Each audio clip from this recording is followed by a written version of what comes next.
My name is Audrey. I'm 33 years old. And last Christmas, my sister added me to the wrong group chat by accident. 47 messages. Every single one of them about a holiday they were planning without me, for the third year in a row. I read them all from a Hampton Inn outside Columbus, sitting on a polyester bedspread with my phone in both hands and the air conditioner humming at the wall like it had nothing to apologize for. It was a Tuesday in early December. I'd been on site for a bridge retrofit.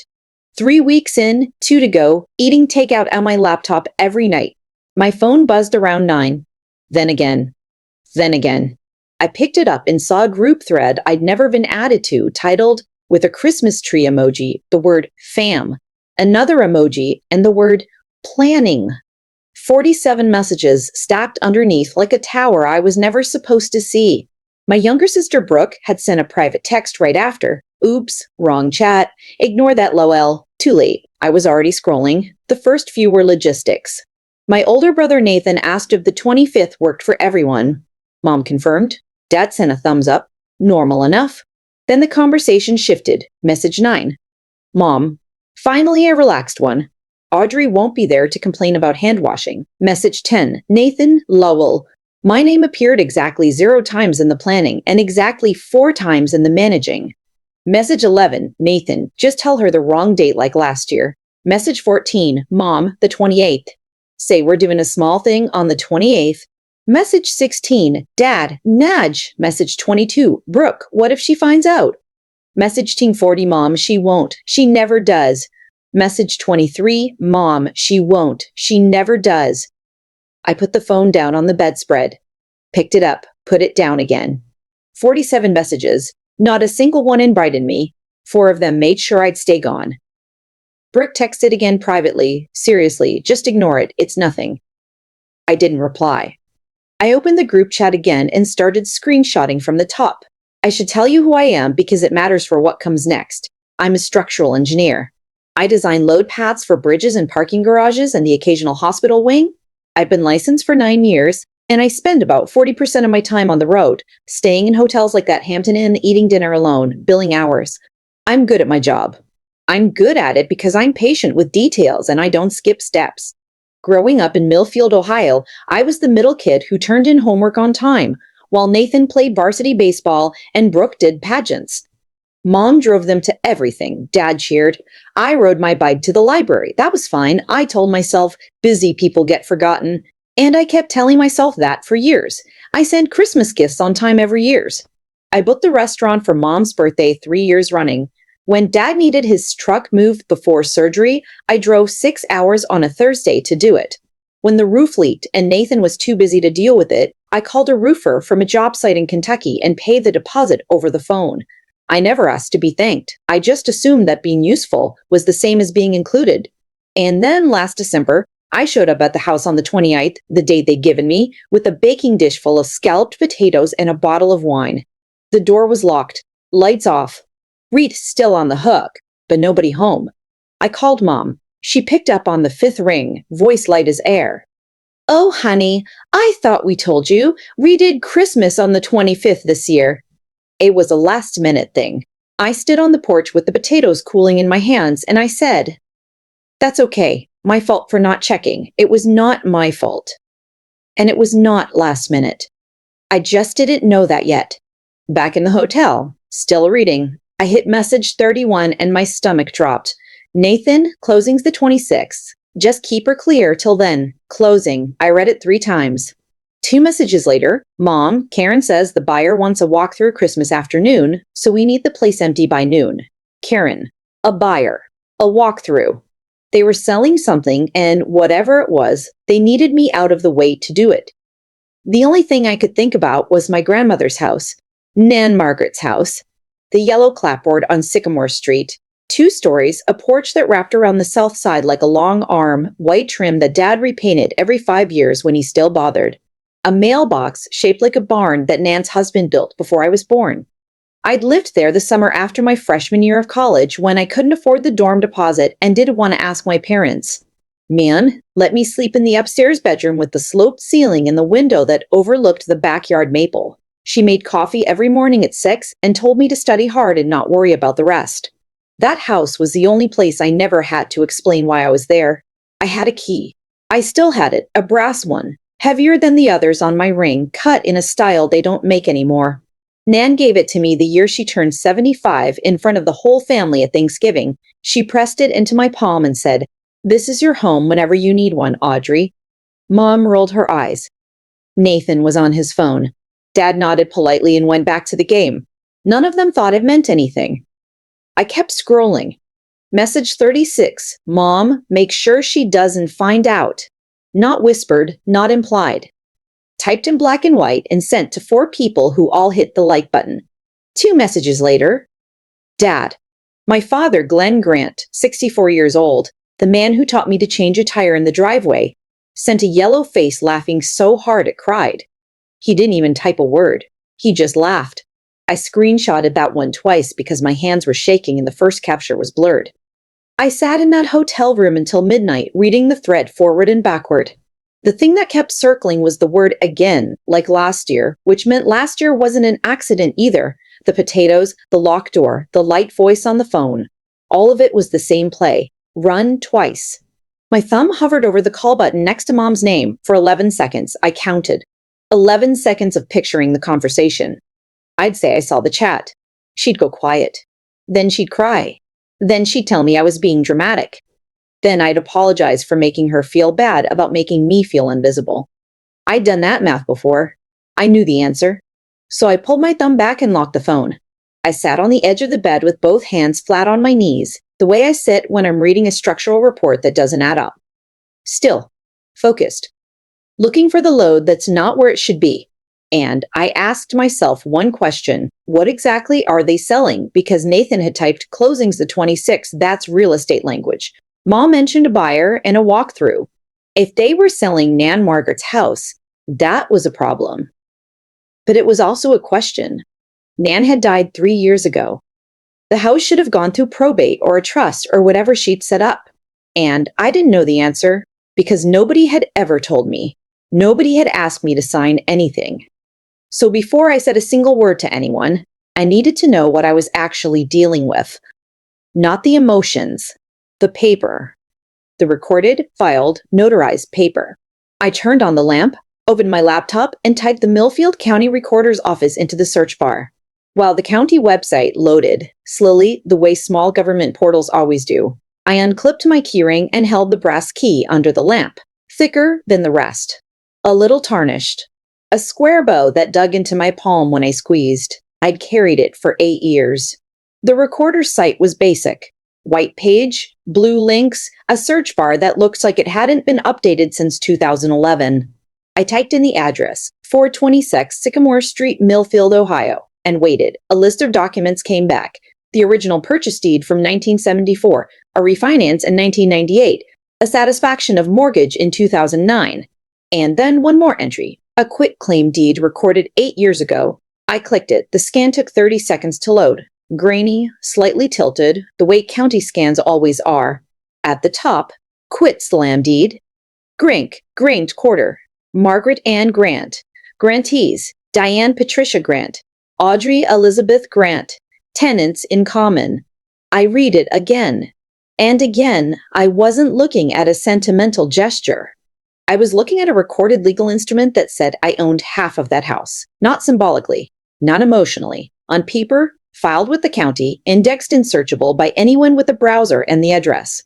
Nan hadn't just given me a key, she'd given me the deed. And she'd done it through the proper channel, with a notary stamp and a filing number, because she knew. She must have known that a key can be taken back, but a recorded document can't be wished away. I remembered the day she signed it. I was 25, home for a weekend because Nan had called and asked me to come. She'd had a minor stroke 2 months earlier. A TIA, the doctor said. The kind that resolves but warns you the next one might not. She was sharp again by the time I arrived. Standing in the kitchen making iced tea like nothing had happened. But she had an appointment the next morning, she said, and she wanted me to come with her. I assumed it was medical. It wasn't. We drove to a small office on Main Street. A notary public who doubled as a tax preparer. Nan had papers already drawn up. She sat across from the notary and explained calmly that she wanted to add me to the title on 422 Sycamore, Tenants in common, she said, like she'd rehearsed it. So the house doesn't get tangled up in probate later. And so Audrey has a place that's hers. She signed. I signed. The notary stamped it. We dropped the original at the recorder's office on the way home. The whole thing took 40 minutes. When we got back, Mom was in the kitchen. Nan told her she didn't hide it. Mom's face went flat. You're putting Audrey on the deed? Not me? Nan poured 2 glasses of tea and handed me one. You're already on it, Diane. Now Audrey is too. Mom set her jaw. This is dramatic, Mom. She doesn't even live here. Nan didn't argue. She just said, the paper's filed. It's done. I remember feeling awkward, like I'd been handed a gift I hadn't earned in front of someone who thought I didn't deserve it. I thanked Nan and changed the subject. I didn't understand what she'd actually given me. I do now. Back in the hotel, 2 a.m, the deed scan open in one tab, the group chat screenshots in another. I toggled between them the way I cross-reference a structural report against field conditions. The deed said I was a co-owner. The chat said they were selling. The math was simple. You cannot sell a house when someone else's name is on the title. That's not a loophole or a technicality. That's property law. No title company would clear the closing without questions. No buyer's lender would approve a loan on a clouded title. The sale might not die instantly, but it would stall hard. And stalling a real estate closing a week before Christmas is close enough to killing it. I closed the laptop and lay on the bed and stared at the ceiling. The air conditioner hummed. I thought about calling Nan. That was the reflex. 3 years dead, and I still reached for her number when things didn't make sense. She would have known what to do. She always did. She planned 8 years ahead and filed the paper that proved it.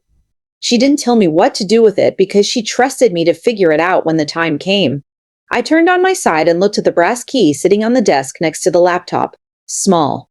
Patient. A quiet witness. The county recorder had confirmed what Nan set up. My family had confirmed what they were trying to do. The only question left was what I would do with both pieces of information. I didn't have the answer yet, but I had something better. I had time. The closing was December 26th. It was December 3rd. 23 days. The next morning, Mom called. I let it ring 3 times before I answered. I needed 3 rings to flatten my voice into something normal. Hi, sweetheart. She sounded warm. She always sounds warm when she wants something to go smoothly. So, Christmas. We're keeping it small this year, just the 4 of us at the house. You know how it is. But if you're back from your project by the 28th, you could swing by for leftovers. The 28th?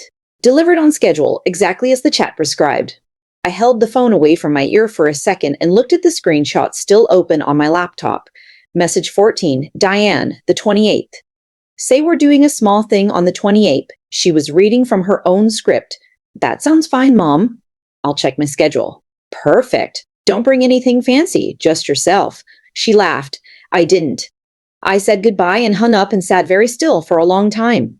The worst part wasn't the lie. I'd been lied to before, about schedules, about why I wasn't included, about whether they'd receive the gift I sent. The worst part was how easy it was for her. The rhythm of her voice, the warmth she manufactured, the little laugh at the end. All of it practiced. All of it aimed at keeping me exactly where I was, far away, uninformed, and grateful for leftovers. She didn't even hesitate on the date. 2 minutes and 11 seconds. She didn't even need 3. 2 days later, Brooke called. She didn't mean to tell me anything. She just talked too much, the way she always does when she's nervous. She started with small talk, her job at the salon, a guy she'd been seeing, a complaint about the weather. Then she mentioned Nathan and her voice shifted. He's been really stressed. The shop's not doing great. Nathan ran an auto body shop on Route 9 outside Millfield. He'd opened it 4 years ago with a loan co-signed by Mom. How bad? I asked. Bad. Like, the bank sent letters bad. Mom's on the hook too because she co-signed. So if he defaults, she trailed off. I didn't push. I didn't need to. The picture assembled itself. Nathan's business was going under. The co-signed loan meant Mom's credit and possibly her savings were exposed. Selling Nan Margaret's house was the fastest way to cover the gap. The house was paid off, no mortgage. In a market like Millfields, a 2-story clapboard on a quarter acre might bring $250, maybe $270. Enough to clear the loan. Enough to bail Nathan out and get Mom off the hook. And there it was. The shape of the thing I hadn't been able to see from the group chat alone. This wasn't about hating me. It wasn't personal the way a slap is personal. It was financial triage. And I was the complication they decided to route around rather than include. They didn't cut me out because they were angry. They cut me out because involving me would mean admitting they needed something from me, and admitting that would mean treating me as someone whose answer mattered. That was the part they couldn't stomach. Before we hung up, Brooke said something that stuck. "We just didn't think you'd care about the old place." I said goodnight and wrote the sentence down on my notepad, word for word. December 10th. I'd been back at the bridge site for a week, driving rebar schedules during the day and reading real estate law at night. I printed both pages of the deed scan at the hotel's business center and put them in a manila folder. Tenants in common. I'd looked it up carefully by now. It meant Diane and I each owned an undivided interest in the property. Not half the kitchen and half the yard, half of all of it. And the critical part, neither of us could sell the whole property without the other's consent. Diane couldn't convey my interest. She couldn't sign for me. She couldn't close a sale that transferred 100% of 420 Sycamore to a buyer unless I signed the deed of sale too. If she tried, the title company would flag it the moment they ran the title search. I went back to the group chat screenshots. Message 31. Nathan, closing's the 26th. Just keep her clear till then. Message 33. Mom, Karen says the buyer wants a walkthrough Christmas afternoon. I searched Karen Whitfield, Realtor, Millfield, Ohio, and found her in 4 seconds. Whitfield and Associates. She had the listing for 42012 Sycamore on her page. 4 bedrooms, 2 baths, wraparound porch. Asking $265,000. Listed 3 weeks ago. I stared at the listing photos. Someone had staged the living room. Nan's armchair was gone, replaced by a gray sofa I didn't recognize. The kitchen had been painted white. The porch railing where I used to sit with my coffee was sanded and restained. The upstairs bedroom, my bedroom, the one with the sloped ceiling and the window that overlooked the maple, had been emptied and arranged with furniture from a catalog. They had erased Nan from the house before they'd even sold it. I closed the listing tab, opened a blank document, and typed one line: do not react. Do not confront. Let the system work. Then I saved the file, shut the laptop, and went to bed. I didn't sleep. December 12th. I called a real estate attorney in Columbus. Not a family friend. Not anyone from Millfield. A licensed attorney I found through the state bar's referral line. I told him the situation in about 4 minutes. He was quiet for a moment. That closing is almost certainly not happening without you, he said. He was specific. No title company he'd ever worked with would issue a clear title policy if a recorded co-owner hadn't signed the conveyance. The buyer's lender would require clear title before funding. Even in a cash sale, no competent closing agent would proceed knowing there was an unreleased interest on the deed. Your signature isn't optional, he said. It's structural. I almost laughed at the word. Structural. That's my job. Finding the piece that holds the rest together. The one you can't remove without the whole thing shifting. I wrote the sentence down on the hotel notepad and underlined it twice. Your signature isn't optional. It's structural. December 15th. I composed an email to Karen Whitfield and kept it professional, the same tone I use when I send a field report to a general contractor. Dear Ms. Whitfield, my name is Audrey Grant. I'm writing regarding the property at 420 Sycamore Street, Millfield, Ohio, currently listed to your office. I am a recorded co-owner of this property as a tenant in common, per a quitclaim deed filed with the county recorder 8 years ago. I have not been contacted regarding the pending sale or asked to sign any conveyance documents. I would appreciate confirmation of the transaction status and clarification on how my ownership interest is being addressed in the closing process. I attached the deed scan and sent it. Karen Whitfield called 4 hours later. Her voice was professional but tight, the voice of someone recalculating a deal in real time. Miss Grant, thank you for reaching out. I've reviewed the deed you attached, and I've also pulled the title report. I need to verify a few things with the title company. Can I call you back? She called back the next morning. The title search had confirmed my name on the deed. The closing, she said carefully, could not proceed as currently structured without my participation. She asked if I'd been in contact with the other owner, Diane Grant, about the sale. No, I said. I learned about it through other channels. A pause. I see. I'll need to inform the seller and the buyer's agent that there is an unresolved ownership issue. That's fine, I said. I'd prefer all communication regarding the property go through my attorney. I gave her his contact. She thanked me and hung up. The fuse was lit. I didn't need to touch it again. December 19th. A PDF arrived in my email from Mom. No subject line. Just an attachment labeled Estate of Kirup SDHD, Kiraidas, and one line. Audrey, can you sign these and send back before the 24th? Just routine estate paperwork from Nan's trust. Thanks, Mom. I opened it. The first page was not routine estate paperwork.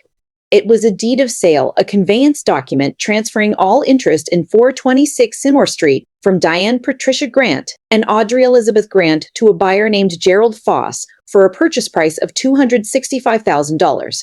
My signature line was on page 4, flagged with a yellow sticky tab and the word "scarned" in Brooke's handwriting.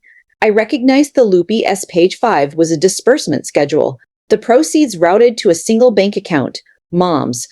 Not split, not shared, 100% of the sale price, minus closing costs, going to Diane Patricia Grant. My name was on the signature line. Nowhere in the payment section. They didn't just want me to sign away my ownership. They wanted me to do it for free, and they wrapped it in a PDF called Estate Cleanup, sent it 4 days before Christmas like a holiday card, and bet that I wouldn't read it. I saved the file. I forwarded it to my attorney. I did not sign.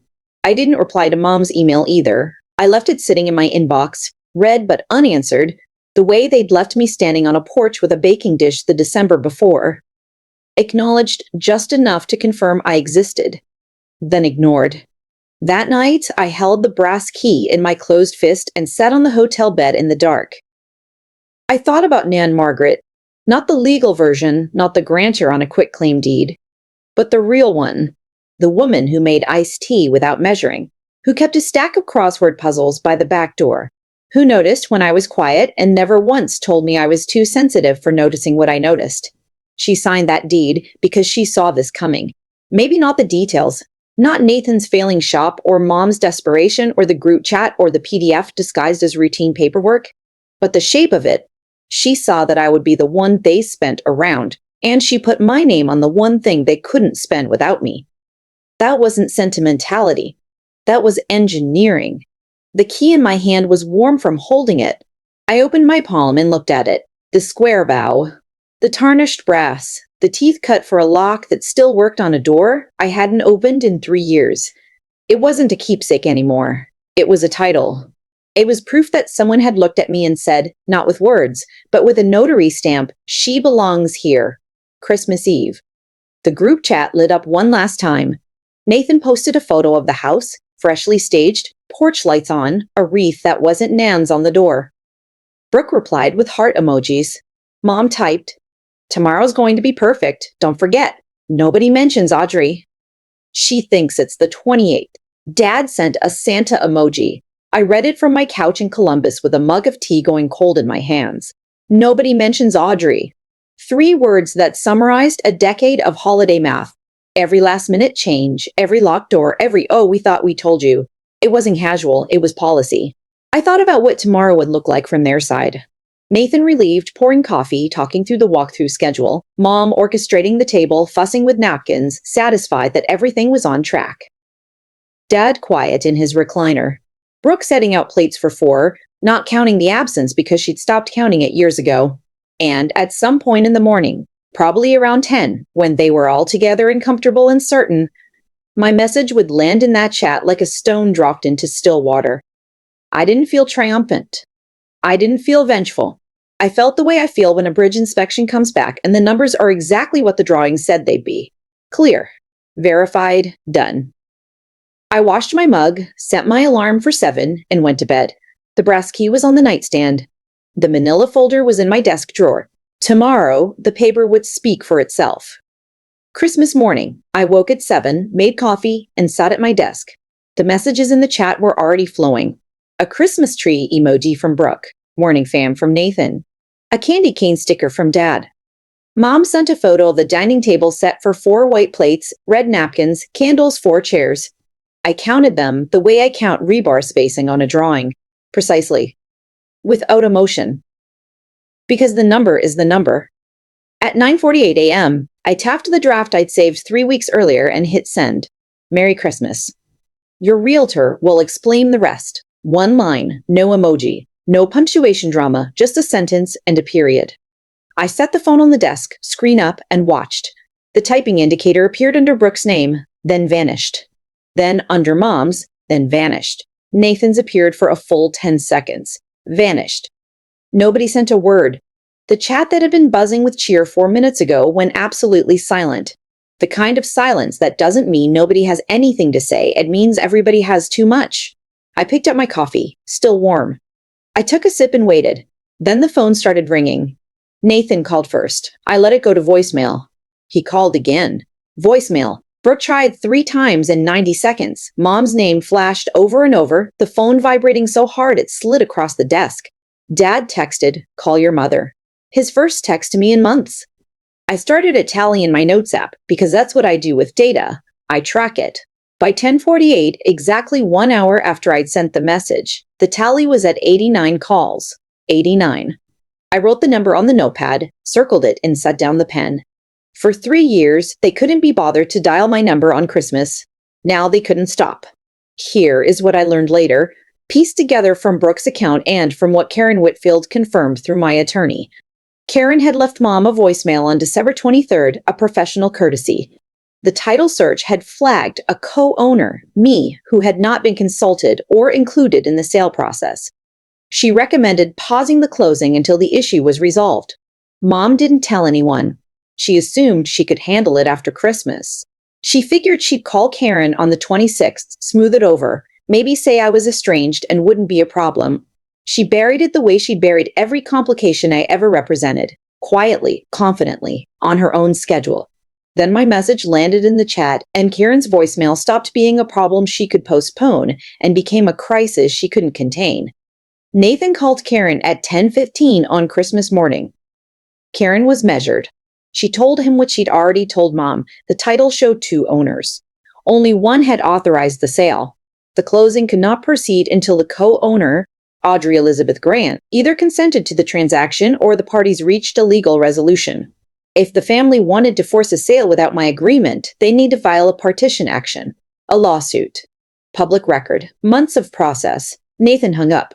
According to Brooke, he walked back into the dining room, set his phone on the table between the white plates and the red napkins, and said, "She's on the deed. The whole thing's dead." Mom sat down. Her hand went to her mouth. Dad stared at his plate. The same man who'd sent a laughing emoji 3 weeks earlier. Now he had nothing on his face at all. The room stayed silent for a full minute. Nobody touched the food. The candles Mom had lit were still burning, wax pooling in the holders. Finally, Nathan said, "We need a lawyer." Mom's chin trembled. "She's ruining everything." She said it twice. Nobody disagreed. Nobody corrected her. At 11:20, I called back. One call. I chose Mom's number because she was the architect, and I wanted her to hear it from me directly. She answered on half a ring. "Audrey, what have you done?" Her voice was wet and shaking, the cry that comes out when the script fails and there's no backup. I could hear the room behind her. Nathan's voice low and angry. Brooke sniffling. The clink of a fork set down hard. She had me on speaker. Good. I wanted all of them to hear this. "I haven't done anything, Mom." Karen Whitfield did a title search, which is standard. She found my name on the deed, which has been recorded for 8 years. And she paused the closing, which is what title companies do when there's an ownership issue. My voice was level. I'd rehearsed it the way I rehearse presentations to building inspectors. Facts first. Short sentences. No editorializing. "You are ruining this family," Mom said. Nathan in the background, "This is insane." "She hasn't lived there in years." I let the noise pass. "You told me the wrong date again," I said. "You planned a sale around my absence. You sent me a deed of sale disguised as estate paperwork and expected me to sign it without reading." I paused. I read it. Silence. Then Mom, softer now, the pivot to guilt. We were going to tell you, Audrey. We were going to split the money. You would have gotten your share. When? I asked. Before or after closing? She didn't answer. You told me the wrong date like last year, I said, and I let the sentence sit in the room. The deed has the right one. Then Dad's voice, barely above a murmur cutting through the noise. We shouldn't have done it that way. Nobody responded to him. He didn't say anything else. 7 words. Too late, aimed at no one. Landed on nothing. I gave them my attorney's contact information. I said that any further discussion about the property should go through him. Merry Christmas, I said. And I meant it. Then I hung up, set the phone face down on the desk, and sat in the silence of my own apartment, where nobody was planning anything behind my back. The closing on December 26th did not happen. Gerald Foss, the buyer, withdrew his offer 2 days after Christmas. His agent cited the unresolved title issue. The listing was pulled in January. Nathan's loan went into default that same month. Without the sale proceeds, there was nothing to clear the debt. His shop didn't generate enough to cover the monthly payments. In February, Brooke called me. Voice small and raw. Everything's falling apart. I'm sorry things are hard, I said. And I meant that too. Then I told her what I'd already told my attorney to communicate. I was willing to discuss the property, but only at a proper mediation with a neutral third party and only if my ownership interest was fully acknowledged. No side conversations. No PDF surprises. The mediation happened in March. Mom, Nathan, Dad, and I sat in a conference room at the attorney's office in Columbus. Brooke didn't come. She said she couldn't handle it, which was honest. Mom cried twice during the first hour. The first time was strategic, the tears she uses to signal that she's the victim. The second time was real, I think, when the mediator laid out the numbers and she realized that the house her own mother had built a life in was now a problem she couldn't solve without the daughter she'd spent 3 years excluding.